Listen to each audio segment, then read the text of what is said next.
Everyone, the iPhone XS and iPhone XS Max have been having iOS 16 since the day it came out, and these two iPhones always perplex me. I always found like these iPhones were a kind of small upgrade coming from the previous generation, but after I installed the Beta 3, which was the public version, I started to see some really big improvements and changes with these specific iPhones. Now, I want to preface this whole video by saying I would still highly not recommend installing the public beta.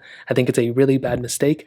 Not a mistake. I think it's just not going to be a stable experience. You're still going to find bugs all over the place. You're still going to have crashes, issues, and even though I may be having a kind of better experience than I was expecting, this doesn't necessarily mean this is a very stable version of software that you should also install.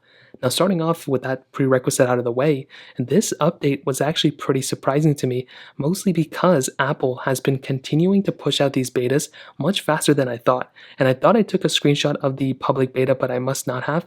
But with this specific beta, I also saw on my iPhone 10 and my iPhone 8 Plus, some of these older iPhones as well, some really big improvements in stability.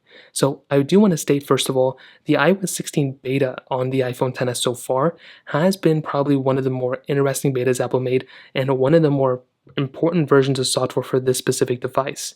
Now, when I actually, which some of you may know, most of the features within iOS 16 are supported within the iPhone XS. In fact, the cutoff for a lot of these features is the iPhone XS and XS Max. So if you don't have an iPhone XS or XS Max, you won't be able to utilize a majority of these features, which is actually pretty sad. I don't know why Apple did that, but again, what do you expect? They want to go ahead and, have people kind of, upgrade at some point, so it kind of makes sense, to be honest.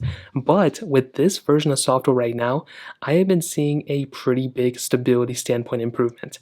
Now, my battery life also really wasn't that great from before. I just installed this yesterday, so I can't really talk about how well the battery life is doing right now, but I do want to state, for my basic speed tests that I've done here and there, I am seeing some pretty good speed improvements, or just some pretty good speeds from my iPhone XS.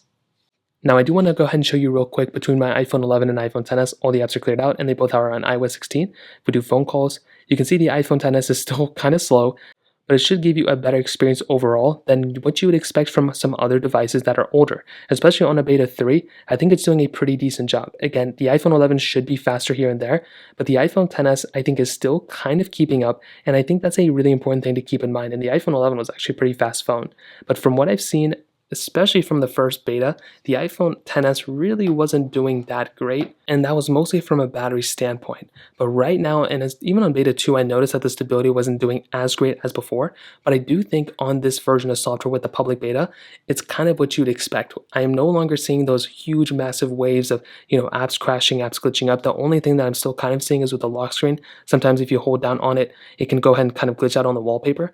Other than that, everything else seems to be fairly stable, and honestly, I'm excited for when this version comes out.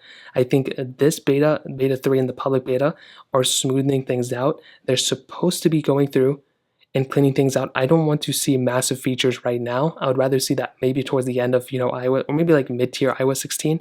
But as of right now with the public betas, I think they're doing a decent job. I would still not recommend installing it on your main device, but if you have a side device, go for it. And that kind of covers it up. If you have any other thoughts or questions, let me know in the comment section below. Hit the like button, that would mean so much, but definitely hit that subscribe button. More importantly than everything else, I love every single one of you guys. Hopefully I'll catch you guys in the next video. Peace out till then.